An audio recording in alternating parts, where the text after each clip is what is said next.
네, 자, 여러분, 65페이지에, 명의신탁, 명의신탁 문제, 자, 2번 문제를 보시겠습니다. 네, 1번도 있는데요. 1번은 생략하시고요. 네, 선별해서 보겠습니다. 2번, 명의신탁에 관한 설명 중 가장 옳지 않은 것은 했네요. 자, 1번에 부동산에 관한 물건을 취득하기 위한 계약에서 명의수탁자가 어느 한쪽 당사자가 되고 이렇게 나오면요, 딱 눈치를 채야 되죠, 우리가. 자, 눈치 채야 됩니다. 그러니까 무슨 소리냐면, 일단, 병이 매도인이 되고요. 매도인이 되고, 그 다음에, 갑은, 여러분 제가 뭐랬죠? 뒷돈만 대주죠? 물주. 네, 갑과 을 사이에 이제 명의신탁 약정을 하고, 명신, 좀 줄여 쓰겠습니다. 명의신탁 약정을 하고, 그리고서는 매매계약의 당사자가 이제 명의수탁자가 당사자 된다. 명의수탁자가 이게 매수인이 되는 거죠. 매수인. 이거 우리 무슨 명의신탁? 계약 명의신탁. 계약 명의신탁. 네. 자, 그러면 1번 질문. 자, 접목시켜 보시죠. 부동산에 관한 물건을 취득하기 위한 계약에서 명의수탁자가 어느 한쪽 당사자가 되고, 이 소리는 매매계약의 당사자, 매수인이 된다, 이 소리고요.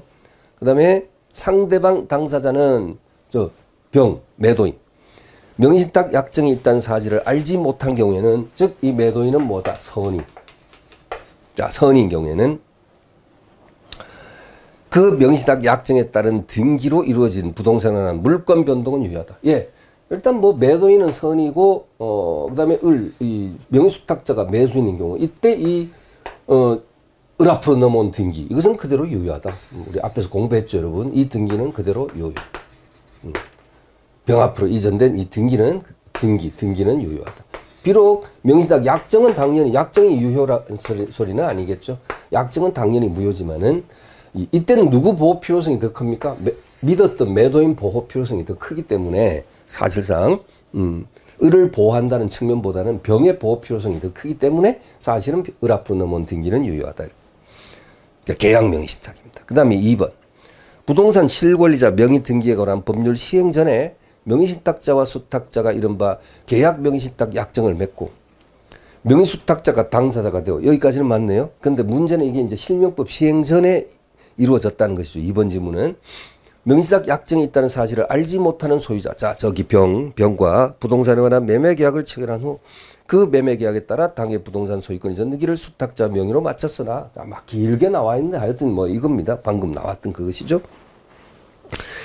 그 매매계약에 따라 부동산 소유권 이전 등기를 수탁자 명의로 마쳤으나까지는 읽었죠. 그죠? 위 법률 제11조에 정한 유예기간이 경과하기까지, 그러니까 시행일로부터 1년을 유예기간으로 두었었죠. 그래서 유예기간이 경과하기까지 명의신탁자가 그 명의로 당해 부동산을 등기 이전하는데 법률상 장애가 있었던 경우에는 위 명의신탁 약정의 무효로 인하여 명의신탁자가 입은 손해는 명의수탁자에게 제공한 매수자금이 아니라, 길게 표현하고 있는데 결국 이 갑이 그 실명법 시행일로부터 1년이나 유예기간 내에 자기 앞으로 다시 재산을 돌려받지 못하게 되면 어떻게 됩니까? 그럼 당연히 을 소유로 확정되겠죠. 병이 선이고, 계약 당사자, 을이 매수인이 되어서 취득하게 되면 등기는 유효하니까 을이 소유자가 되겠죠. 그럼 결국 갑은 을에 대해서 부당이득 반환 청구할 때 무엇을 청구할 수 있냐? 그 등기 자체의 말소를 부당이득으로 요구할 수 있냐? 그건 아니라 그랬지 않습니까? 그럼 뭡니까? 자기가 뒷돈 대줘서 을이 소유권을 취득했으니까 결국 그 매수자금 상당액을 부당이득으로 반환 청구할 수 있다. 이렇게 나와야 된다 그랬죠. 그래서 을 앞으로 된 등기의 말소를 구하는 것이 부당이득 반환 청구의 모습이 아니라, 을의 매수자금 상당액을 갑이 반환 청구하는 것입니다. 그래서 거기 마지막 부분에 지문이 너무 길어서 뭐 몇 번째 줄 하고 표현하기도 좀 쉽지가 않은데, 명의신탁자가 입은 손해는 명의수탁자에게 제공한 매수자금이 아니고요. 매수자금이고, 당해 부동산 자체이고가 아니고 당해 부동산 앞뒤로 바뀌었습니다. 예? 당해 부동산 자체를 부당이득으로 말소를 요구하는 것이 아니라 매수자금 상당액이 부당이득 반환의 모습이다. 자, 이렇게 앞뒤로 바뀌어야 되고, 따라서 명의수탁자는 명의신탁자로부터 제공받은 매수자금이 아닌 당해 부동산 자체를 부당이득하였다고 할 것이다. 계속 바뀌었어요. 응? 그러니까 명의신탁자로부터 제공받은 매수자금이 부당이득이지 부동산 자체가 아니고요. 자, 됐습니다.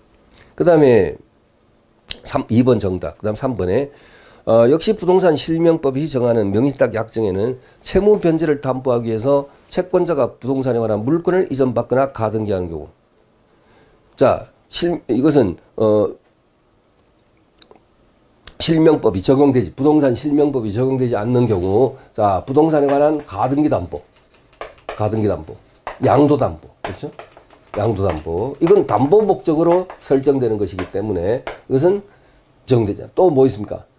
상호 명의신탁. 이런 것들은 실명법이 적용되지 않는다. 네. 실명법에 적용을 받는 명의신탁으로 보지 않는다. 명의신탁으로 아예 보지 않는 거죠. 이건 명의신탁으로 보지 않는다. 명의신탁으로 보지 않으니까 실명법 적용될 이유가 없죠. 다른 거, 요건 두 개는 다 아시죠, 그죠? 가등기 돈 빌리고 가등기 설정. 그 다음에, 돈 빌리고 소유권 이전 본등기, 처음부터 본등기 넘겨주는 양도담보, 아까 잠깐 설명 나왔었죠. 상호 명의신탁, 이거 뭡니까? 외부적으로는 공유로 돼 있고요. 응? 공유로 돼 있고. 내부적으로는 구분 소유하고 있는 형태. 이런 모습. 그죠? 그러니까 등기는 공유로 돼 있는데, 실제로 가보면 갑이 이쪽으로, 을이 이쪽으로 이렇게 각각 구분하여 소유하고 있는 이런 모습. 예를 들면, 자, 이것도 이런 것은 이제 상호 명의신탁이라 하죠.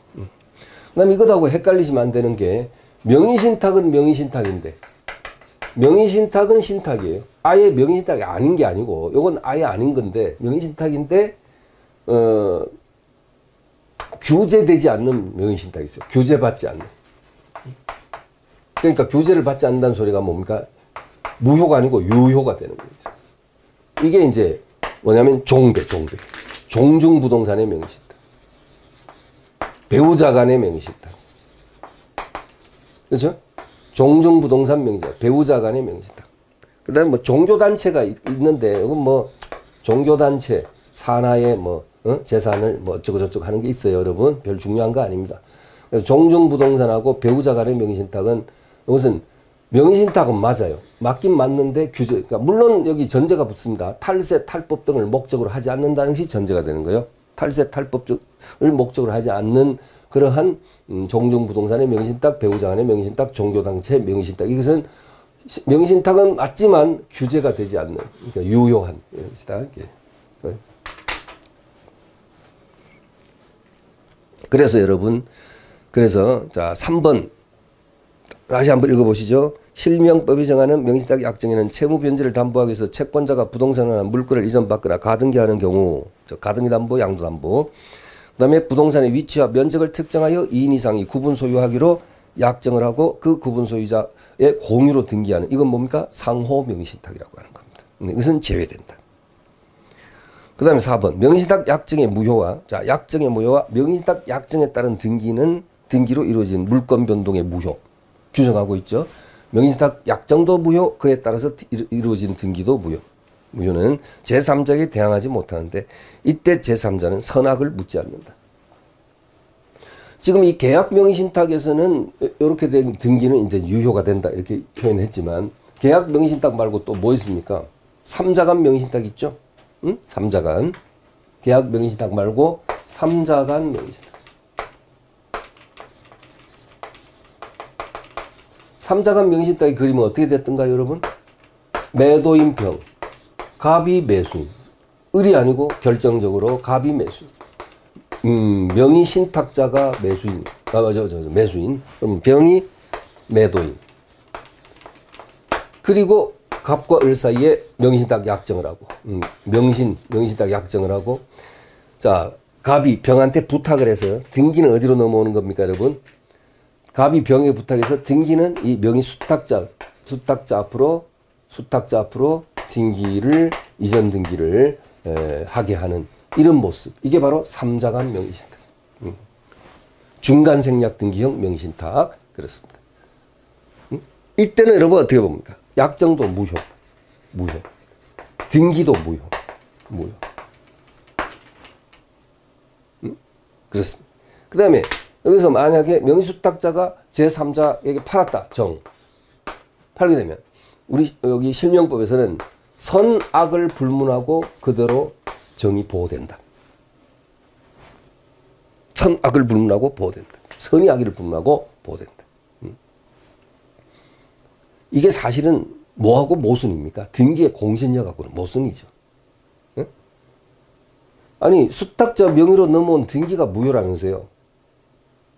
규정에 의하면, 실명법 규정에 의하면. 그러면 이 무효인 등기를 토대로 해서 정의 샀다. 소유권 등기 넘겨받았다. 어? 선악 불문하고 소유권 취득한다면 이건 뭐냐? 등기의 공신력하고 모순이죠. 그래서 이 모순점에 대해서는 뭐 일부는 그냥 거래 안전을 위한 특칙이니까 받아들여야 된다라고 하고 있죠, 여러분. 자, 4번 질문 옳죠, 여러분? 자, 명의신탁 약정의 무효와 명의신탁 약정에 따른 등기로 이루어진 물권 변동의 무효는 제3자에게 대항하지 못하는데 이때 제3자는 선의하기를 묻지 아니한다. 맞죠? 그다음 5번. 종중이 명의신탁 약정에 따라 자신이 보유한 부동산이나 물건을 자신 외의 자의 명의로 등기한 경우, 여러분 종중 부동산은 과거로부터 종중의 그 대표자, 뭐 문장, 종장 이런 사람 개인 명의로 등기한 그런 관례들이 예로부터 쭉 내려왔습니다. 그렇습니다. 그래서 종중 재산인데 종중의 대표자 또는 개인 명의로 등기를 해두는 이것도 일종의 명의신탁이고, 또 배우자 남편 명의의 부동산을 아내 명의로 등기해둔 이것도 명의신탁인데, 저러한 것들은 탈세 탈법 또는 강제집행의 면탈 등의 목적이 아니라면 그대로 유효하다 했습니다. 자, 읽겠습니다. 5번. 종중의 명의신탁 약정에 따라 자신이 보유한 부동산에 관한 물건을 자신 외의자의 명의로 등기한 경우 그것이 조세 포탈, 강제집행 면탈 또는 법령상 제한의 회피를 목적으로 하지 아니하면 그 명의신탁 약정은 유효하다. 네. 자, 했죠? 자, 이렇게 하시고요. 자, 그 다음에 80페이지로 가시죠. 80페이지. 자, 80페이지. 자, 저당권 효력이 미치는 범위 1번 문제. 자, 이것은 지문을 여러분 반복되어서 출제해도 예상되는 지문 3개만 좀 뽑아서 보죠. 3개만. 자, 1번 지문입니다. 원래 저당권은 원본, 이자, 위약금, 채무 불이행으로 인한 손해배상. 이 채무 불이행으로 인한 손해배상, 이걸 뭐라 그러죠? 지연이자 또는 지연배상. 그런데 이건 무제한이 아니지 않습니까? 원본의 이행기일 경과 후 1년분. 뭐라고요? 원본의 이행기일 경과 후 1년분에 한해서 담보된다. 이게 바로 뭐라고요? 지연이자 또는 지연배상 또는 거기 채무 불이행으로 인한 손해배상. 그렇죠? 이것입니다. 원본 다음에 붙어있는 앞부분에 원본 다음에 붙어있는 이자, 이건 변제기 이전에 발생되는 이자고, 이건 제한이 없이 무제한으로 담보되는 것이고요. 네. 그리고 또 여러분 그 위약금 나왔죠. 위약금은 약정만 돼가지고는 피담보 채권 범위에 들어가지 않고 반드시 뭐 돼야 한다 했죠? 등기돼야 된다. 위약금은. 그 다음에 자, 마지막에 저당권 실행비용 나왔습니다. 저당권 실행비용은 뭐 감정평가사 수수료라든가 경매신청 등록세 이런 것들을 말하는 것인데, 채무자가 제때 갚았으면 저당권자 입장에서는 저당권 실행비용이 들어갈 이유가 없죠. 그런데 제때 안 갚았으니까 저당권자가 이런 비용을 들이게 되었으니 이 또한 피담보 채권 범위에 들어간다.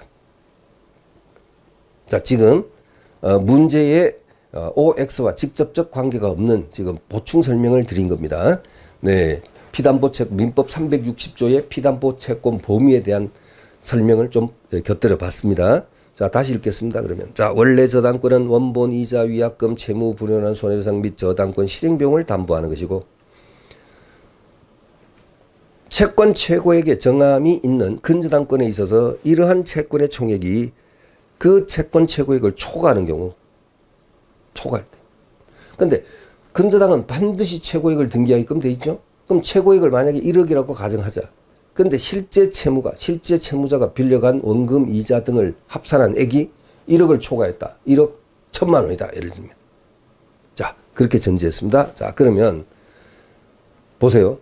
적어도 근저당권자와 채무자 겸 근저당권 설정자와의 관계에 있어서는 위 채권 전액의 변제가 있을 때까지 근저당권의 효력은 채권 최고액과 관계없이 잔존 채무에 여전히 미친다. 어때요? 맞습니다. 채권 최고액이 1억으로 등기되어 있었는데 실제 채무액이 1억 1,000만 원이라 하면요. 채무자 입장에서는 전액을 갚지 않으면 실제 채무액 전액 1억 1,000만 원을 갚지 않으면 말소를 요구할 수가 없겠고, 물론 제3취득자나 또는 물상보증인이라든지 이런 자들은요. 제3취득자 물상보증인은 최고액까지만 변제하면 말소를 요구할 수 있을 것입니다. 그렇죠. 그래서 지금 이건 뭐냐면 근저당 채무자 겸 근저당 설정자와의 관계에서는 실제 채무, 채권 최고액과는 관계가 없다. 실제 잔존 채무, 실제 채무 전액을 변제하지 않으면 그 말소를 요구할 수가 없다는 그런 의미를 갖고 있는 표현이죠. 2, 3번 생략하시고요. 4번 지문에서 저당권의 효력은 저당 부동산에 대한 압류가 있은 후에 저당권 설정자가 그 부동산으로부터 수취한 과실 또는 수취할 수 있는 과실에 미친다. 원래 저당권의 효력은 저당 부동산에서 발생하는 과실에는 미치지 않는 것이 원칙입니다. 그렇죠? 저당권의 효력은 저당 부동산의 과실에는 미치지 않는 것이 원칙인데 그 저당 목적물에 대한 압류가 있은 후부터는 과실에도 그 효력이 미친다. 물론 이 압류의 단계를 경매신청 기입등기가 된 시점으로 본다 했습니다. 경매신청 기입등기된 때를 압류의 시점으로 본다. 그 이후부터는 저당권 설정자가 수취한 과실 또는 수취할 수 있는 과실에도 저당권 효력이 미칩니다. 자, 그럼 계속 읽겠습니다. 두 번째 줄 끝에. 그러나 저당권자가 그 부동산에 대한 소유권, 지상권, 전세권을 취득한 제3자에 대해서는 압류한 사실을 통지한 후가 아니면 이로써 대항하지 못한다. 네. 자, 그 다음에 5번. 민법 제364조는 저당 부동산에 대하여 소유권, 지상권 또는 전세권을 취득한 제3자, 제3취득자, 이런 자는 저당권자에게 그 부동산으로 담보된 채권을 변제하고 저당권 소멸을 청구할 수다. 어때요? 이 제3취득자는요, 이해관계에 있는 제3자죠. 이해관계가 없는 게 아니라 그 부동산의 이해관계에 얽혀있는 자기 때문에 채무자 의사에 반해서도, 아니 말로 하니까 좀 답답하니까 그림을 잠깐 그려보면 A 토지에 B가 저당권자다. 근데 이 저당권이 설정된 부동산에 제3취득자가 있다. 제3취득자는 자, 이 채무자 A 채무자 물론 채무자 겸 저당권 설정자입니다. 채무자 의사에 반해서도 제3취득자는 채무자 의사에 반해서도 대신 변제할 수 있다. 채무자가 네가 뭔데 내 빚을 갚느냐. 이건 말이 안 되는 거죠. 지금 대신 변제해서라도 갚지 않으면 저당권의 실행에 의해서 지금 이 부동산 소유권을 잃을 판인데 이 제3취득자는요. 소유권 이렇게 될 상황인데 채무자가 자존심 내세우면 이거 제3취득자 대신 변제 못하는 말이 안 되는 얘기죠. 그래서 채무자 의사, 그래서 왜 이 표현을 했냐면 시험 지문에 그렇게 나올 수 있습니다. 제3취득자는 채무자 의사에 반해서는 대신 변제하지 못한다. 이런 식으로. 그러면 당연히 틀린 거죠. 우리 채권법에 가서 변제해 보면 채무자 의사에 이해관계 없는 제3자는 채무자 의사에 반해서는 변제하지 못한다는 규정도 있죠. 그렇죠. 그렇지만 여기서는 당연히 제3취득자는 채무자 의사에 반해서도 대신 변제하고 저당권을 소멸시킬 수 있다. 그러면 A한테 구상권 행사할 수 있다는 거죠. 그래서 계속 보시겠습니다. 네, 5번 지문입니다. 5번 지문. 그래서 다시 한번 자, 세 번째 줄부터 읽겠습니다. 세 번째 줄부터. 5항의 세 번째. 근저당 부동산에 대해서 후순위 근저당권을 취득한 자가 선순위 근저당권의 피담보 채무가 확정된 이후에 그 확정된 피담보 채무를 변제한 것은 결국 민법 제469조의 규정에 한 이해관계에 있는 제3자의 변제로서 유효하므로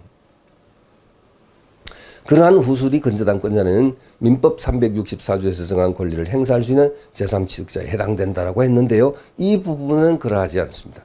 이것은 지금 방금 표현한 여기 채무자이사에 반해서도 대신 변제할 수 있는 제3취득자에 해당되지 않습니다. 방금 근저당 설정된 부동산의 후순위 근저당권자 그리고 선순위 근저당권이 뭐 어떻게 됐을 때 피담보 채무가 확정됐을 때 그때는요. 이 후순위 근저당권자는 이 제3취득자의 개념 속에 들어가지 않습니다. 자, 해설 좀 참조하시죠. 제일 밑에서 6번째 줄 올라갑니다. 올라가면 거기 쉼표 다음에 근저당 부동산에 대하여 후순위 근저당권을 취득한 자는 364조에서 정한 권리를 행사할 수 있는 제3취득자에 해당하지 아니하므로 자, 거기까지 밑줄. 네. 일단 확인 봐두시기 바랍니다. 해당되지 아니한다. 그래서 좀 더 읽어보면 이러한 후순위 근저당권자가 선순위 근저당권의 피담보 채무가 확정된 이후에 확정된 피담보 채무를 변제한 것은 이해관계에 있는 제3자 변제로서 유효한 것인지 따져볼 수 있을지언정 선순위 근저당권의 소멸을 청구할 수 있는 사유로는 삼을 수 없다.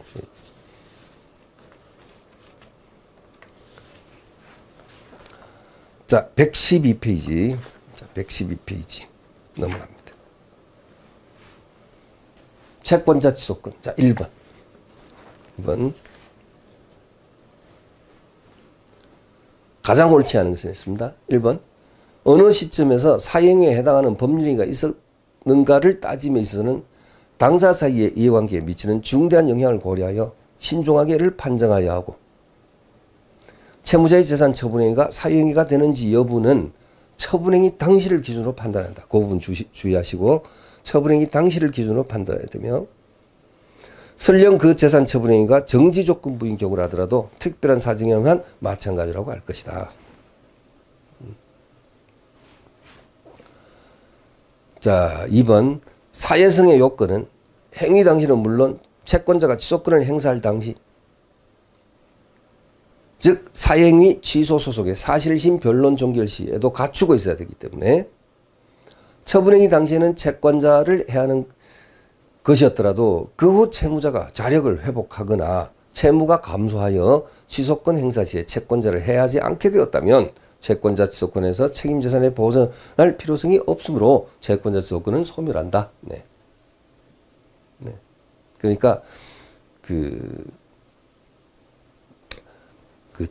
채무자가 재산을 처분하는 채권자 집행을 피하기 위해서 재산을 빼돌리는 그 처분행위 당시에는 그러니까 채권자를 해야 하는 것이었다 하더라도 그 이후 채무자가 자력을 회복한다거나 이렇게 되면 결과적으로 봤을 때는 채권자를 해야 하는 것이 아니라고 본다면 채권자 취소권은 그 요건이 아니다. 뭐 그러니까 소멸한다. 이런 의미의 표현입니다. 그 다음에 3번 채권자 취소권 행사에 있어서 제척기간이 있죠 여러분. 뭐 사형이 있으면 안 날로부터 뭐 1년 법률행위가 있은 날로부터 5년 하는 제척기간이 있죠. 그 제척기간의 도과에 대한 증명책임은 채권자 취소 소송의 상대방에게 있다. 그렇겠죠. 자, 우리가 채권자 취소권에서 증명책임하면 3개가 문제가 나올 수가 있는데 세 부분이 문제될 수 있는데 자, 일단 병채권자, 갑채무자, 채무자가 재산을 을에게 빼돌렸다. 수익자 또는 수익자에서 한 번 더 넘어갔다. 전득자. 여러분 여기에서 증명책임을 물으면 3개가 나올 수가 있는데 무엇인지 아시죠? 이것이었죠. 뭐 채권자 취소권을 행사하기 위한 요건, 채무자의 사회행위가 있어야 되고, 사회행위 계속 반복합니다. 어제도 나왔습니다. 그 다음에 채무자 악의가 되고, 무자력자가 돼. 무자력이라고 썼습니다. 그리고 이제 수익자 또는 전득자도 악이어야 되지. 악이어야 되는데, 자, 여기서 이거예요. 채무자 악의는 누가 증명한다? 채무자의 악의는 채권자가 증명. 채권자가 증명. 수익자 또는 전득자의 악의는 누가 증명?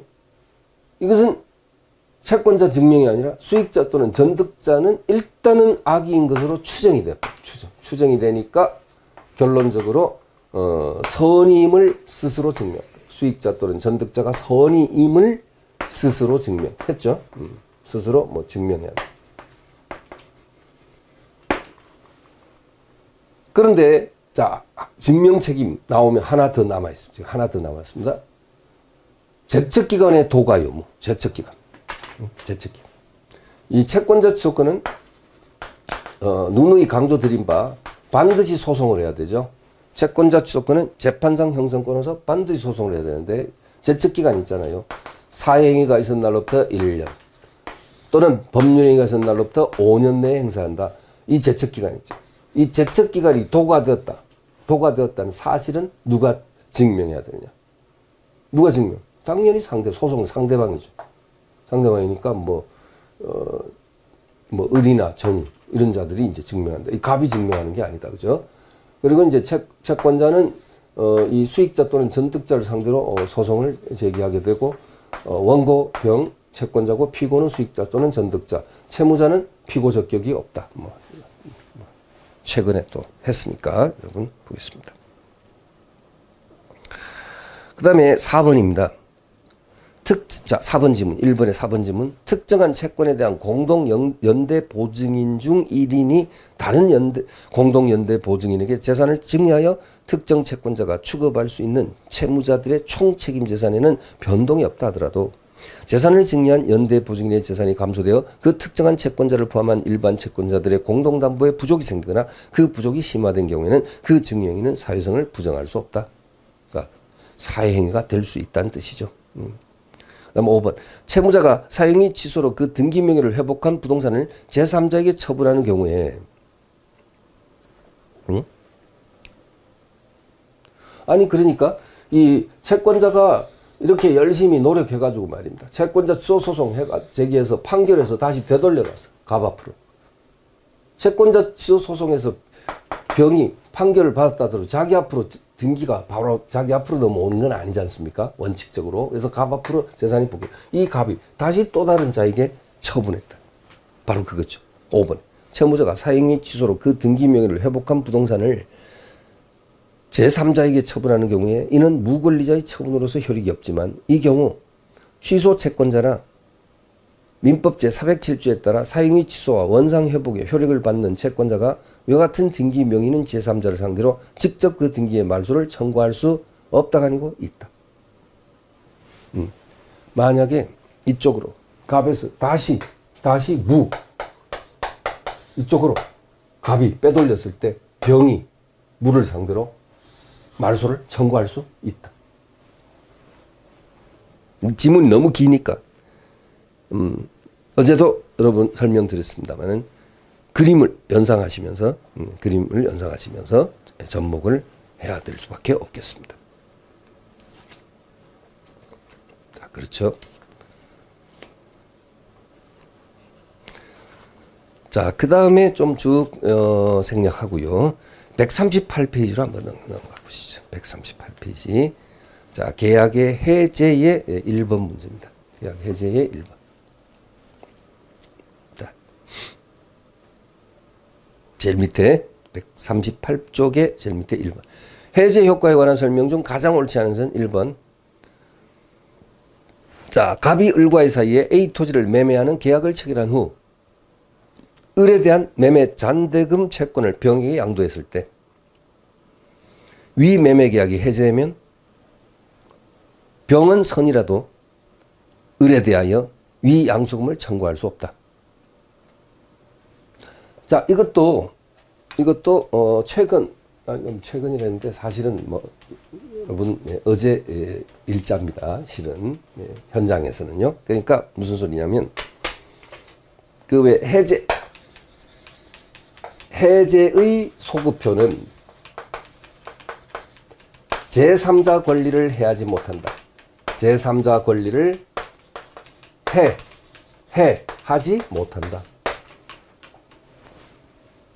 이 규정과 관련해서 하나는 이거 해제 전 했죠. 해제 전 물권을 취득한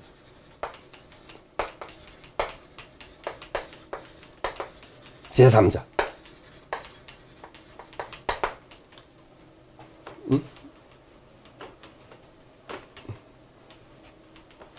자, 또 하나는 해제 후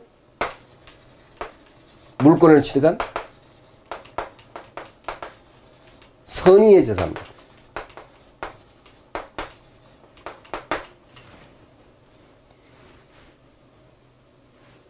그리고 사례는 어떻게 됐습니까? 갑을이 매매 계약했고 갑이 을에게 등기를 먼저 넘겨줬다. 잔금 아직 받기 전에 등기 넘겨줬고 을은 다시 그것을 병에게 팔았고, 그렇죠? 그리고 을이 갑한테 잔금을 안 쳐서 갑으로부터 해제당했다. 그러니까 여기 순서가 결정적인 부분 골자만 번호 붙여보면 등기부터 넘겼고 그 다음에 병 앞으로 또 팔았고 또 이쪽으로 이전 등기 넘어갔고 그 위에 을이 갑한테 잔금 안 치러가지고 갑으로부터 계약 해제당했고 해제. 그렇죠. 네. 자, 그랬잖아요. 갑이 잔금 아직 못 받았는데도 불구하고 을을 믿고 등기를 먼저 넘겨준 게 화근이다. 그랬잖아요. 자, 이때 이 병은 보호된다. 응? 갑은 병에게 대항하지 못한다. 이건 선의하기를 따질 이유도 없고, 왜냐하면 해제되기 전에 이미 을로부터 샀으니까 선의하기를 따질 이유가 없지. 갑은 병에 대해서 대항하지 못한다. 자, 오른쪽 그림. 이거 여러분 시험에 워낙 중요한 것이라 아무리 강조해도 지나치지 않습니다. 워낙 중요한 것이라 갑과 을 사이에 매매 계약이 이루어졌고 역시 갑이 을 앞으로 등기를 넘겼다는 것은 이 순서는 똑같습니다. 왼쪽과. 근데 잔금을 안 치르니까 을이 갑한테 잔금 안 치르니까 갑이 을한테 해제를 해버렸어요. 이게 순서가 달라. 왼쪽하고 오른쪽 차이가 있어요. 시간적 순서가. 해제됐어. 해제하니까 해제 소급표 있잖아. 처음으로 돌아가서 매매계약 X 되잖아. 그죠? 응? 그런데 을이 어떻게 해제 당하자마자 그냥 어떻게 합니까? 해제 당하자마자 그냥 앙심을 품고 갑한테 이제 앙심을 품고 병한테 재빨리 팔아버렸죠. 뭐 자기 앞으로 등기되어 있는 것을 기화로 해서 팔아버렸죠. 그러니까 등기가 이제 3번, 저쪽은 왼쪽은 2번인데 이게 3번. 응? 이것은 해제 후 어떻게 됐다고요? 해제 후 물권을 취득한 제3자. 이건 뭐야 돼요? 선의. 해제 사실을 모르고 취득한 선의라는 선의. 선의의 제3자. 당연히 보호되고. 갑은 병에 대해서 뭐 하지 못한다. 역시 대항하지 못한다. 그래서 자, 해제 소급표는 제3자 권리를 해하지 못한다 할 때 이 제3자의 개념 을 묻는 문제입니다. 자, 접목시켜 보시죠. 1번 지문 다시 한번 보면요. 갑과 을 사이에 A 토지 매매 계약을 체결한 후 을에 대한 매매 잔대금 채권을 병에게 양도한 경우. 이건 갑이 을에 대해서 매매 대금 채권을 잔대금 채권을 딴 사람한테 양도를 했대요. 병에 양도했대요. 위 매매 계약이 해제되면 병은 선이라도 을에 대하여 양수금을 청구할 수 없다. 이건 보호되는 제3자 개념에 이게 포함이 안 된다는 거예요. 이 사람은. 이 사람은 포함되는 자가 아닙니다. 그 다음에 2번. 병이 갑과 을 사이에 비토지 매매 계약이 기한 갑의 소유권 이전 등기 청구권을 가압류한 경우.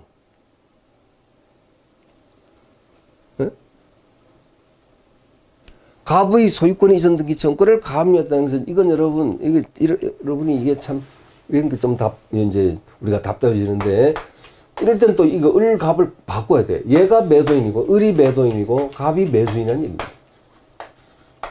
그러니까 매매 계약이 을갑 사이 체결되고 갑이 을에 대해서 행사할 수 있는 등기청권, 소유권 이전 등기청권 이것을 병이 뭐 했다고요? 가압류했다는 소리입니다. 이 얘기입니다. 지금 그림을 보면 내용을 보면 자 다시 2번에 병이 갑과 을 사이에 비토지 매매계약에 의한 갑의 소유권 이전 등기 청구를 가압류한 경우 2표. 가압채권자. 그 후 을이 갑의 대금 지급 의무 불이행을 이유로 매매계약을 뭐 했다면? 해제했다면. 자, 걸맞습니다. 지금 이 가로 1번 사례와 거의 비슷합니다. 자, 해제. 했다면 이 가압류 채권자는 보호받는 제3자에 해당한다. 어때요?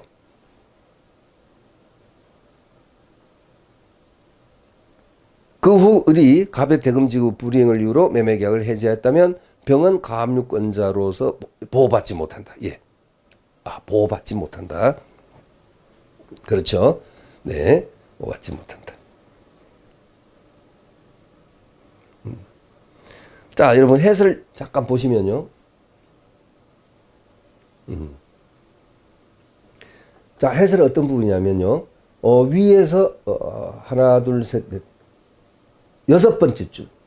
6번째 줄 끝에 보면 자, 6번째 줄. 우리 해제 소급표는 제3자 권리를 해하지 못한다. 이게 여러분 548조 1항 이거든요. 그래서 그 548조 1항 단서 소정의 제3자 의미 해설의 위에서 6번째 줄에 끝에 계약상의 채권을 양수하거나 그 채권 자체를 압류 또는 전부한 채권자가 제3자에 해당되는지 여부에 대해서는 판례가 소극입니다. 응? 자, 그 줄 좀 쳐주세요. 거기 줄 좀 쳐주십시오. 계약상의 채권을 양수하거나 그 채권 자체를 압류 또는 가압류 또는 전부한 채권자가 보호되는 제3자에 해당하는지 여부에 대해서는 소극입니다. 여러분, 소극. 그래서 지금 방금 1번 사례가 뭐였죠, 여러분? 1번 사례가 자, 다시 왼쪽 페이지 지문 다시 잠깐 돌아오면요.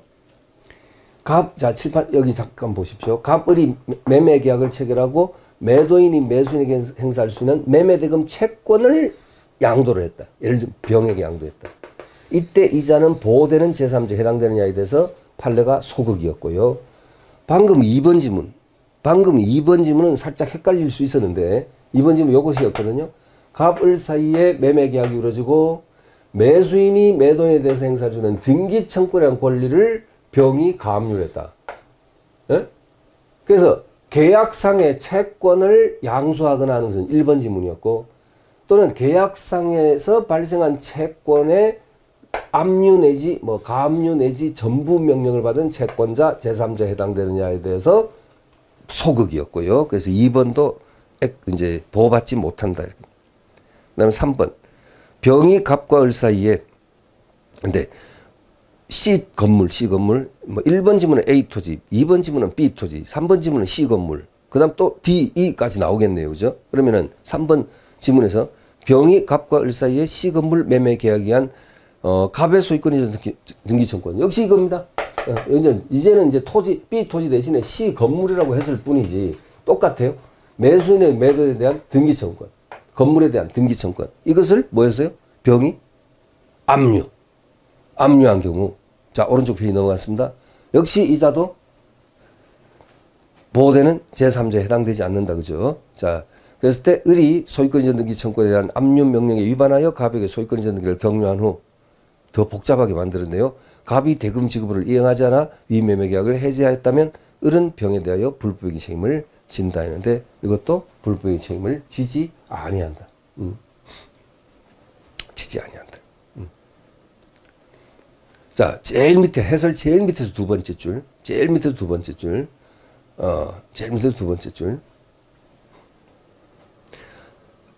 끝부분에 제3채무자가 압류 명령에 위반하는 행위를 한 후에 매매계약이 해제됐다 하더라도 불법행위는 성립하지 아니한다.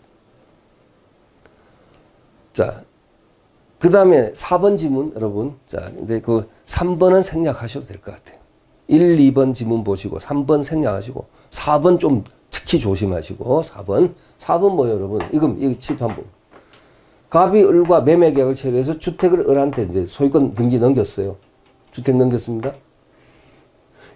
여기 이걸로 해야 되겠네. 이걸로. 자, 주택에 대해서 소유권 이전 등기 넘겼어요. 자, 을이 어땠어요? 병한테 임대를 놨어요. 임대. 그러니까 병이 임차인. 주택 임차인. 근데 임차인이 여기 등기를 한 건 아니고 이제 주택이니까 뭐였어요? 임차인이 주택인도와 주민등록을 했습니다. 임대차 보호법상의 대항 요건을 갖추었다. 그런 상황에서 가벌사에 어떻게 됐냐면 병한테는 집주인이 을이잖아. 자기가 볼 때 을이잖아요. 그죠? 당연히 집주인이지. 근데 이 을이 원래 집주인이었던 원래 매도인이었던 갑에게 잔금을 안 치러가지고 뭐 당했어요? 해지당했다. 그러면 이 병의 입장에서는 집주인이 졸지에 바뀌네. 을에서 갑으로 바뀌어버리죠. 그렇죠? 자, 보호되는 제3자에 해당된다. 그러니까 해제 소급표는 제3자 권리를 해하지 못한다 할 때 제3자에 해당된다. 이거 조심해야 됩니다. 4번입니다. 4번 지문.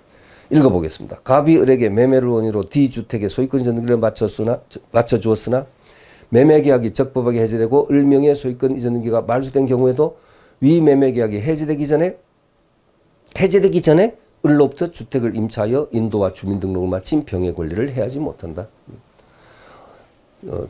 뭐 언제까지나 문제를 이렇게 낼지는 참 모르겠습니다만은 어떻게 하면 떨어뜨릴까? 어떻게 하면 틀리게 만들까?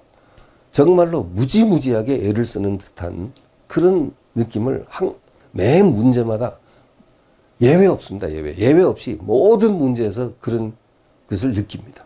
참으로 답답합니다. 그죠? 그것도 그 4번 지문도 보세요. 막 이렇게 하다가 또 꽈배기 지문 또 딱 바꿔버리죠. 응? 꼭 해제 후에 이 임차인이 들어온 것처럼 끌고 가는 듯 하다가 그 세 번째 줄 읽어보면 사실 그게 아니라 해제되기 전에 갑으로부터 을 쪽으로 해제되기 전에 이미 을로부터 임차를 얻어서 이 임차인이 주택인도와 주민등록 했다는 소리로 그렇게 나와 있지 않습니까? 그죠? 자, 그렇습니다. 물론 해제 후에 취득한 경우에도 선이라면 보호가 되지만, 다음 5번입니다. 갑이 을에게 매매를 원인으로 이 토지의 소유권 이전 등기를 맞춰준 후 을의 채권자 병이 이 토지에 가압류한 경우, 갑과 을 사이에 그렇죠. 토지에 대해서 가압류한 경우. 그러니까 계약상의 권리를 양수받은 자 또는 압류 또는 전부 명령 또는 가압류한 자, 이런 자들은 보호되는 제3자에 해당되지 않는다. 그러나 그 갑이 을에게 매매를 원인으로 이 토지 소유권 등기를 맞춰준 후 을의 채권자 병이 토지 자체를 이 토지를 가압류한다. 이때는 갑과 을 사이 매매 계약이 해제되더라도 병은 가압권자로서 보호받는다. 네, 좋습니다.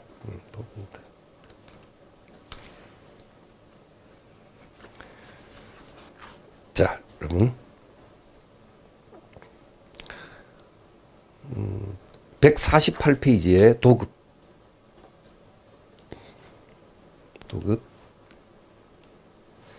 자, 1번 문제 도급. 자, 1번 수급인이 완공기한 내 공사를 완성하지 못한 채 완공기한을 넘겨 도급계약이 해제된 경우 그 지체상금의 발생 시기는 완공기한 다음 날이고, 종기는 수급인이 공사를 중단하거나 기타 해제 사유가 있어 도급인이 이를 해제할 수 있었을 때를 기준으로 하여 도급인이 다른 업자에게 의뢰하여 같은 건물을 완공할 수 있던 시점이다. 네. 자, 2번 질문 보겠습니다. 2번. 673조에서 도급인으로 하여금 자유로운 해제권을 행사할 수 있도록 하는 대신, 그러면 도급에는 673조 규정에 어떤 규정이 있습니까? 일의 완성 전에는 도급인은 언제든지 해제할 수 있다. 그렇죠? 네, 해제할 수 있다. 그래서 도급인에게 자유로운 해제권을 인정한 대신 수급인이 입은 손해를 배상해야 될 필요가 있죠. 그래서 그런 규정이 있는데, 위 규정에 의하여 도급 계약을 해제하는 경우에도 특별한 사정이 없는 도급인은 수급인에 대한 손해배상에 있어서 과실상계나 손해배상액의 감액을 주장할 수 있다. 자, 이것은 판례가 부정하고 있습니다. 도급인에게 자유로운 해제권을 인정하는 대신 도급계약이 해제됐을 때 도급인이 수급인에 대한 손해배상을 함에 있어서 과실상계나 손해배상 예정의 감액을 주장하지는 못한다. 라는 것이 판례의 태도입니다. 그래서 자, 오른쪽 여러분 해설 부분 밑줄 좀 치고 가겠습니다. 자, 2번 지문에 대한 해설입니다. 2번 지문에 대한 해설. 673조에 의하여 도급계약이 해지된 경우 도급인이 수급인에 대한 손해배상에 있어서 과실상계나 손해배상의 예정액의 감액을 주장할 수 있는지 여부에 대해서 소극 이렇게 돼 있죠.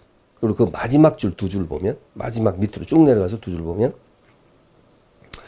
도급계약을 해지한 이상은 특별한 사정이 없는 한 도급인은 수급인에 대한 손해배상에 있어서 과실상계나 손해배상액의 감액을 주장할 수는 없다. 그것만 보시죠. 뭐 다른 지문은 생략하시고요.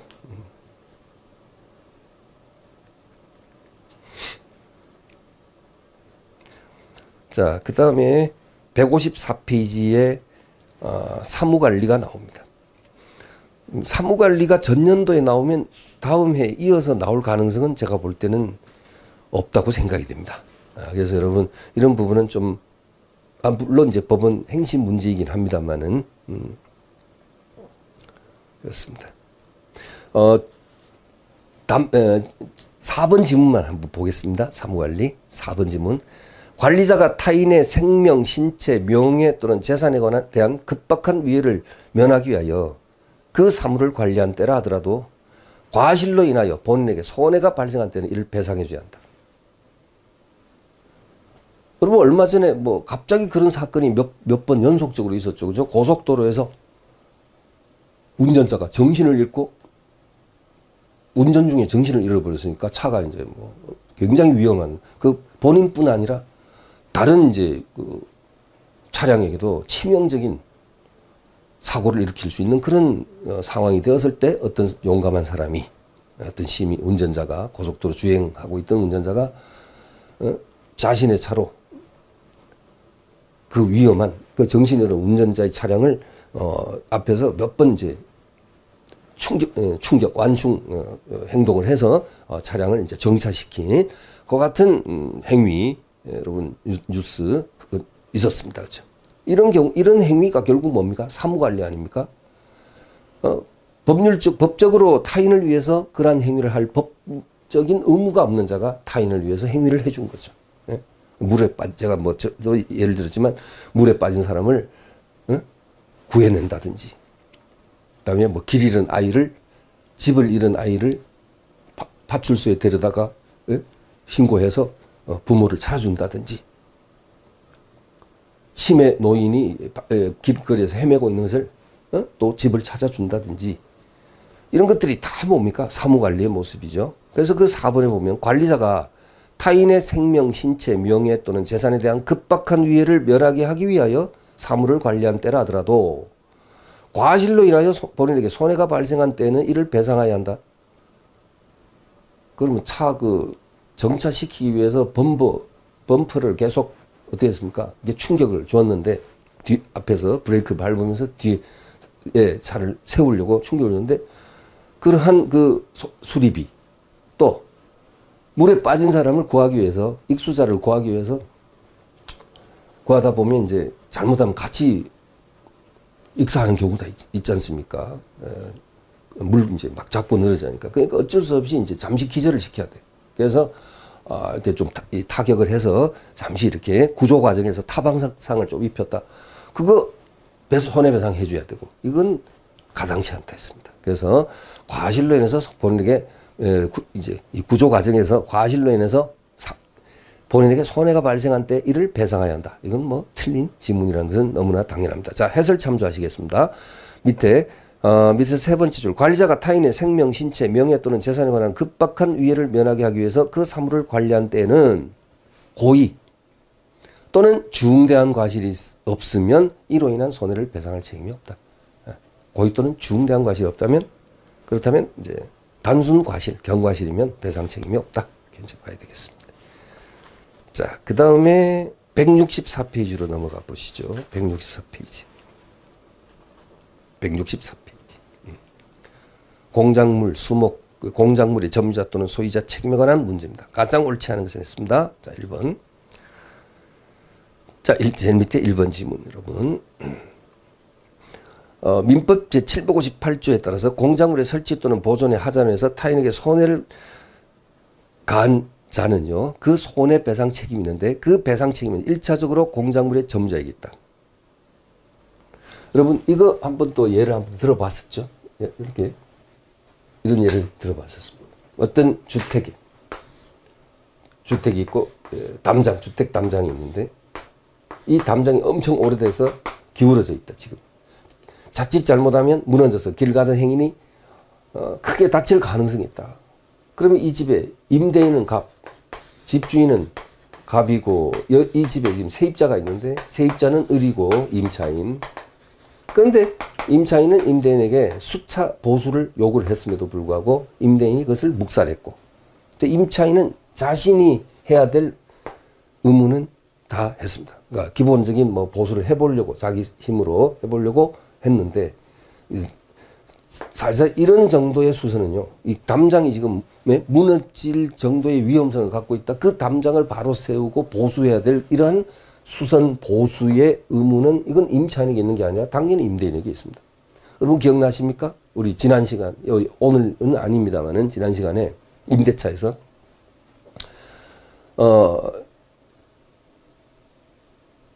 임차인이 본래는 필요비 상환 청구권도 인정되고 유익비 상환 청구권도 인정되죠. 물론 필요비는 언제든지 청구할 수 있고 유익비는 계약 만료 시 가액 증가가 현존한 경우에 한하여 지출액이나 그 증가액의 상환을 선택적으로 청구할 수 있다. 여러분 아시죠? 물론 그 필요비, 유익비 상환 청구권, 묶어서 비용 상환 청구권에 관한 규정은 임의 규정이라 당사자의 특약으로 달리 정할 수도 있다. 자, 이런 것은 다 우리 했던 내용입니다. 그런데 지난 시간에 우리 판례에서 이런 거 있었죠. 별 비용을 들이지 않고도 수선할 수 있는 사소한 수선, 사소한 보수. 이것은 사실 임차인이 그 수선 의무가 있다. 임차인에게 있다. 했습니다. 그런데 이런 정도 같으면 지금 제가 이런 정도로 했는데 여러분 이 담장이 상당히 기울어 가지고요. 이거 보수하려면 다 뜯어내든지 뜯어서 다시 세우든지 해야 되는 이 같은 심각한 정도의 지금 이 위험 상태입니다. 이런 경우는 별 비용을 들이지 않고도 보수, 수선할 수 있는 사소한 수선이라고 할 수 없어요. 그럼 임대인이 해야 돼, 임대인. 그렇죠? 임대인이 해야 되겠죠? 그런데 결국 여러 차례 보수에 대한 요구를 했음에도 불구하고 임대인이 무시했어요. 임차인의 요구를 묵살했습니다. 아니나 다를까. 여름에 며칠 집중호우가 쏟아진 그 다음날. 마치 이게 담장 무너져서 지나가던 행인이 압살을 당하고 말았다고 한다면 여러분 이건 굉장히 심각한 사건이 발생됐네요. 그죠? 자, 그러면 이 공작물에 대한 공작물에 의해서 이렇게 발생된 이 손해에 대해서 배상 책임은 과연 누구한테 있을 것인가에 대해서 여러분 민법 758조는 어떻게 규정하고 있습니까? 자, 1차 책임 그리고 2차 책임 나누어서 1차 책임은 공작물의 점유자에게 있다. 점유자에게 있다. 그럼 여기서 점유자는 누굽니까? 임차인이라 그랬죠. 공작물의 점유자는 임차인이고요. 근데 그 공작물의 점유자가 그 관리 의무를 자신이 그 관리 의무를 태만히 하지 않았다는 것을 증명하면 2차 책임은 그 공작물의 소유자에게 이 소유자는 피할 수 없는 절대적 무과실 책임을 부담한다. 자신의 귀책 사유가 없었다. 이런 것을 고의과실이 아니다. 라는 것을 증명하더라도 책임을 피할 수 없는 절대적 무과실 책임이다. 라고 했습니다. 여러분. 자, 그럼 공작물 점유자의 책임은 중간적 책임. 소유자 책임은 절대적 무과실 책임. 이렇게 나오는 거죠. 자, 그래서 1번 지문 읽겠습니다. 여러분. 자, 164페이지 제일 밑에 1번. 민법 758조에 따라 공작물의 설치 또는 보존의 하자로 인해서 타인에게 손해를 배상할 책임은 1차적으로 공작물의 점자에게 있다. 공작물 점자가 손해 방지에 필요한 주의를 해태하지 아니하였음을 입증함으로써 면책이 된다면 2차적으로는 공작물 소유자가 손해를 배상할 책임을 지게 된다. 맞죠? 그러니까 일단 공작물 점유자는 중간적 책임을 지고요. 왜냐? 자기가 손해 방지에 필요한 주의를 태만히 하지 않았다. 라는 사실을 증명하면 책임을 피할 수가 있다. 그러니까 중간적 책임이라 그러고요. 그죠? 그런데 소유자는 책임을 피할 수가 없는 절대적 무과실 책임이다. 라고 했습니다. 자, 그 다음에 2번 지문입니다. 2번. 공작물 설치 보존상 하자로 인한 사고는 공작물 설치 보존상 하자만 손해배상 원인이 되는 경우만을 말하는 것이 아니다. 공작물의 설치 보존상 하자가 사고의 공동 원인 중 하나가 되는 이상 사고로 인한 손해는 공작물의 설치 본상하자로 생긴 것이라고 보아야 하고, 그리고 화재가 공작물 설치 또는 본상하자가 아닌 다른 원인으로 발생하였거나 화재 발생 원인이 밝혀지지 않은 경우에도 공작물 설치 또는 본상하자로 해서 화재가 확산되어 손해가 발생했다면 공작물 설치 또는 본상하자는 화재 사고의 공동 원인의 하나가 되었다고 볼 수 있다. 네, 참으로 깁니다, 여러분. 됐습니다. 한번 읽어보시고요. 자, 3번 지문은 여러분, 거기도 보면 공작물 설치 보존에 하자는 해당 공작물이 그 용도에 따라 갖추어야 할 안전성을 갖추지 못한 상태에 있다는 것을 의미한다.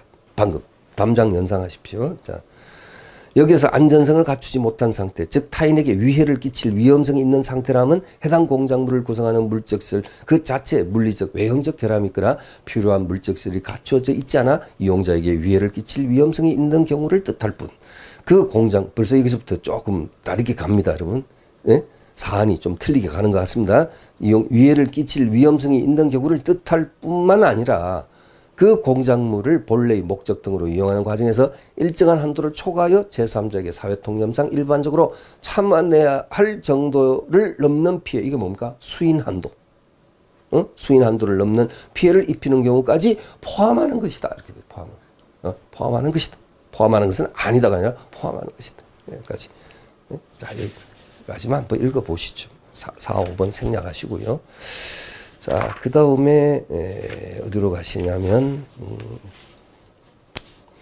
170페이지 한번 가보시죠. 170페이지. 가족법에 이제 그 재산분할청권 역시 유력한 출제 대상이죠. 재산분할청권. 1번 이혼 시 재산분할청권에 관한 설명 중 가장 옳지 않은 것은 1번 법률상 배우자 있는 자는 그 법률혼 관계가 사실상 이혼 상태라는 등의 특별한 사정이 없는 한 사실혼 관계에 있는 상대방에게 그와의 사실혼 해소를 이유로 재산분할을 청구할 수 없다. 네, 그렇습니다.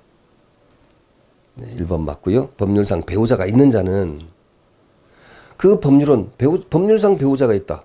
그럼 법률혼 관계다. 그럼 법률혼 관계가 사실상 이혼 상태라는 등의 특별한 사정이 없다면 사실혼 관계에 있는 상대방에게 재산분할을 청구하지는 못한다. 맞습니다. 2번 부부 일방의 특유재산은 원칙적으로 분할 대상이 되지 아니하지만 특유재산일지라도 다른 일방이 적극적으로 그 특유재산의 유지에 협력하여 재산의 감소를 방지하였거나 또는 증식에 협력하였다고 인정되는 경우에는 분할 대상이 될 수 있다. 원칙은 특유재산은 분할 대상이 아니지만 예외적으로 아무리 특유재산이라 할지라도 다른 배우자 일방이 그 특유재산의 유지에 협력하여 감소를 방지했거나 이런 경우에는 분할 대상이 될 수 있다. 3번 재산분할 방법으로 금전을 지급을 명한 부분은 가집행 선고의 대상이 될 수 없다. 4번 이혼에 있어 재산분할은 부부가 혼인 중에 가지고 있었던 실질상의 공동재산을 청산하여 분배함과 동시에 이혼 후에 상대방의 생활 유지에 입하지 않은 데 있으므로 분할자의 유책행위에 의하여 이혼함으로써 재산분할자의 유책행위에 의해서 이혼함으로써 입게 되는 정신적 손해를 배상하기 위한 급부로서의 성질까지 포함하여 분할할 수는 없다 했는데 이것도 포함된다고 합니다. 판례는 포함된다. 그래서 오른쪽 역시 해설의 마지막 밑에서 세 번째 줄 가면 그때 분할자의 유책행위에 의하여 이혼함으로 인하여 입게 되는 정신적 손해를 배상하기 위한 급부로서의 성질까지 포함해서 분할할 수 있다. 일방 배우자가 유책 배우자가 있을 때 이때 재산 분할을 할 때는요, 유책 행위에 의해서 이혼하게 됨으로써 남편의 어떤 유책 행위에 의해서 이혼함으로써 상대방 예를 들면 아내가 처가 입게 되는 정신적 손해, 즉 위자료 이런 것까지 배상하기 위한 급부로서 포함해 갖고 그 위자료까지 개념까지 포함해서 재산 분할을 할 수도 있다라는 것이 판례의 태도입니다. 네. 그 다음 이제 5번 지문에서 부부 일방이 실질적으로 혼자서 지배하고 있는 주식회사라 하더라도 그 회사 소유의 재산을 바로 그 개인의 재산으로 평가하여 재산분할 대상에 포함시킬 수는 없다. 네. 그렇습니다. 자, 한번 봐주시고요.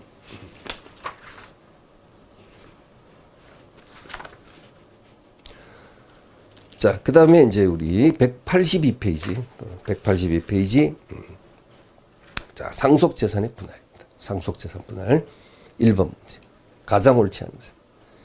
1번. 상속재산 분할의 대상이 될 수 없는 상속채무에 관하여 공동상속인들 사이에 분할의 협의가 있는 경우라면 이러한 협의는 1013조에서 말하는 상속재산의 협의 분할에 해당하는 것은 아니지만 상속재산 분할의 소급표를 규정하고 있는 1015조는 적용될 여지가 있다라고 했는데. 네. 자, 이것은 소급표에 관한 규정 적용 여지가 없다고 하는 것이 판례의 태도입니다. 자, 제일 밑에 해설 제일 아래 나옵니다. 네. 자, 여기에 상속재산 분할의 소급표를 규정하고 있는 1015조가 적용될 여지는 전혀 없다라고 했습니다. 그래서 1번이 틀렸고요. 2번 피상속인은 유언으로 상속재산의 분할 방법을 정할 수 있지만 생전행위에 의한 분할 방법의 지정은 그 효력이 없어 상속인들이 피상속인의 의사에 구속되지는 않는다 했습니다. 네. 유언으로서 상속재산 분할 방법을 정할 수 있지만 생전행위에 의한 분할 방법의 지정은 효력이 없다. 그 다음 3번 협의에 의한 상속재산의 분할은 공동상속인 전원의 동의가 있어야 유효하고 공동상속인 중 일부의 동의가 없거나 그 의사표시에 대리권에 흠결이 있다면 분할은 무효이다. 우리가 이제 상속재산 분할도 일단 공유물 분할 아니겠습니까? 공유물 분할이죠. 단지 차이가 있다면 일반 공유물의 분할은 소급표가 없습니다. 그렇죠? 그래서 차이가 있다면 보통 일반 공유물의 분할은 소급표가 없습니다. 근데 상속재산의 분할은요.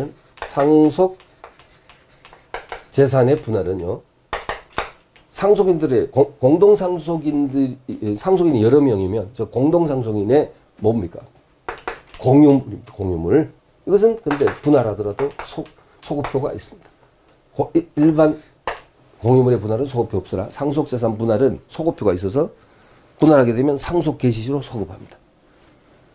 그런데 어쨌든 공통점은 뭐냐면 일반 공유물이든 상속재산이든 공유물은 공유물이니까 분할 절차는 공유자 전원이 참여돼야 됩니다.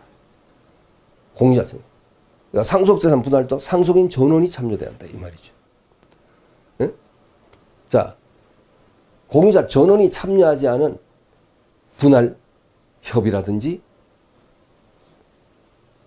재판상 분할은 모두 효력이 없습니다. 자, 그럼 계속 보시죠. 계속. 그래서 3번 지문에서 협의에 의한 상속재산 분할은 공동상속인 전원의 동의가 있어야 유효하고 공동상속인 중 일부의 동의가 없거나 의사표시 대리권에 흠결이 있다고 한다면 이때는 분할은 무효이다. 네. 그 다음에 4번 공동상속인인 친권자와 미성년인 수인의 자 사이에 상속재산 분할 협의를 하게 되는 경우에는 미성년자 각자마다 특별대리인을 선임해서 그 각 특별대리인이 각 미성년자인 자를 대리하여 협의를 해야 한다. 네. 맞고요. 5번 공동상속인은 다른 공동상속인이 분할로 인하여 취득한 재산에 대해서 상속분에 응하여 매도인과 같은 담보 책임이다. 이 소리가 뭐죠? 어떤 일부 상속인이 분할받은 부분에 하자가 발생되면 그 하자 발생된 부분을 상속받은 그 상속인은 다른 공동상속인을 상대로 해서 매도의 담보 책임을 물을 수 있다는 겁니다. 근데 분할을 했는데 가벌병 세 사람이 공동상속인인데 병이 분할받은 부분에 하자가 있더라.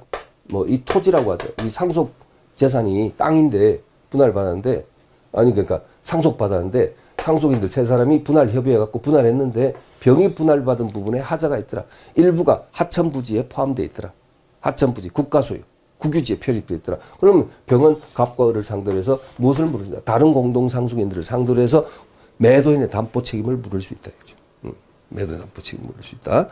자, 그 다음 쉼표 다음에 공동상속인은 다른 상속인이 분할로 인해서 취득한 재산에 대하여 채권에 대하여 분할 당시에 채무자의 자력을 담보한다. 우리가 이건 채권에 대한 매도의 담보 책임이 있거든요, 여러분. 예, 그걸 관련된 내용이다. 이렇게 이제 볼 수가 있겠습니다. 자, 그 다음에 185페이지 유류분 반환 청구권에 대한 문제입니다. 유류분 반환 청구권. 이것은 여러분 그 3번 지문만 좀 신경을 써야 되겠습니다. 이 정답인 틀리고 답인데 3번 지문. 공동상속인이 아닌 제3자에 대한 증여. 자, 예를 들면 피상속인이 공동상속인이 아닌 제3자에 대한 증여를 했을 때 원칙적으로 상속 개시 전에 1년간에 행한 것에 한하여 유류분 반환 청구를 할 수 있고. 자, 유류분 뭡니까? 만약에 피상속인이 어떤 제3자에게 생전에 재산을 증여했다 하더라도 상속인의 지위에 있는 자는 직계 비속과 배우자가 상속인의 지위에 섰을 때는 법정상속분의 2분의 1 범위에서 인정되는 것이 유류분이죠. 또는 직계 존속과 예를 들면 형제자매가 상속인의 지위에 섰을 때는 법정상속분의 3분의 1까지 유류분이 인정이 되죠. 그런데 바로 그 유류분과 관련된 것입니다. 그래서 3번에 공동상속인이 아닌 제3자에 대한 증여는 원칙적으로 상속 개시 전에 1년간에 행한 것에 한하여 유류분 반환 청구를 할 수 있고, 이는 당사자 쌍방이 증여 당시에 유류분 권리자에게 손해를 가할 것을 알고 증여를 한 때도 마찬가지다라고 했는데요. 자, 이것이 이제 틀렸거든요, 여러분. 자, 다음 페이지, 마지막 페이지에 오면 해설을 좀 보십시오. 반복 가능성이 있기 때문에 186페이지의 마지막 해설 넉줄입니다. 넉줄. 밑에서 네 번째로 올라가면 자, 밑줄 칩니다. 공동상속인이 아닌 제3자에 대한 증여는 원칙적으로 상속 개시 전에 1년간의 행한 것에 한하여 유류분 반환 청구를 할 수 있고 맞습니다. 다만 당사자 쌍방이 증여 당시에 유류분 권리자에게 손해를 가할 것을 알고 증여를 한 때는 이때는 1년이라는 제한을 두지 않는다. 상속 개시 1년 전에 한 것에 대해서도 반환 청구가 유류분 반환 청구권이 인정이 된다. 그래서 손해를 가할 것을 알고서 증여를 했다면 이때는 1년이라는 그 제한 기간 있잖아요. 그것을 적용하지 않는다. 그래서 다시 앞에 페이지 185페이지 다시 돌아와서 그 3번 지문에 어떤 부분이 문제가 되냐. 그렇죠? 뒷부분이죠. 앞에서부터 다시 읽으면 공동상속인이 아닌 제3자에 대한 증여는 원칙적으로 상속 개시 전에 1년간에 행한 것에 한해서 유류분 반환 청구를 상속인들이 행사할 수 있고, 이는 당사자 쌍방이 증여 당시에 유류분 권리자에게 손해를 가할 것을 알고 증여를 한 때도 마찬가지다가 아니라 손해를 가할 것을 알고 증여를 한 때는 1년 이전에 대한 것에 대해서도 유류분 반환 청구를 행사할 수 있다. 1년이란 제한을 적용하지 아니한다. 이것을 한번 여러분이 주의를 하시면 될 것 같습니다.